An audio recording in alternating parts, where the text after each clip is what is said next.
আল্লাহ এমন শক্তি ওর পায়ে দিয়েছে, হাতের চাইতে পায়ে বেশি শক্তি। জন্ম থেকে দুটি হাত না থাকার কারণে বিয়েতে বসা হয়নি তার। ছোটবেলায় মা হারিয়েছেন, তারপর থেকেই ছোট ছোট দুটি ভাই বোনদেরকে মানুষ করেছেন তিনি। সৃষ্টিকর্তার উপর খুশি হয়ে প্রতিদিন এভাবে পুকুরে অজু করে বসে যান প্রার্থনায়। আল্লাহু আকবার, আল্লাহু আকবার। সংসারের কাজ এমন ভাবে করে রীতিমতো আপনিও অবাক হয়ে যাবেন। ভাই বোনদের বিয়ে হয়ে গেলে তিনি হয়ে যান একা। একাকী জীবনে নাই কোনো আফসোস।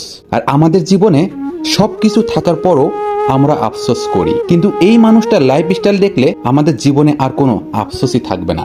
জন্মের পর 5 বছর বয়স থেকে 40 বছর যাবৎ তিনি এভাবে নিজের কাজ নিজেই করে থাকেন। তার কাছে জানতে চাইলাম, আপনার এইভাবে কাজ করতে কোনো অসুবিধা হয় কিনা। তিনি জানালেন না। আর এই জন্যই তিনি আমার কাছ থেকে পাবে প্রতিটা শেয়ার প্রতি 5 টাকা। আপনারা যত শেয়ার করবেন তিনি আমার কাছ থেকে ততটাই টাকা পাবেন। আর আপনারা যদি ব্যক্তিগতভাবে ওনাকে কেউ সাহায্য করতে চান তাহলে স্ক্রিনে দেওয়া বিকাশ নাম্বারে কল করে ভিডিও কলে কথা বলে তারপরে ওনাকে বিকাশ করবেন।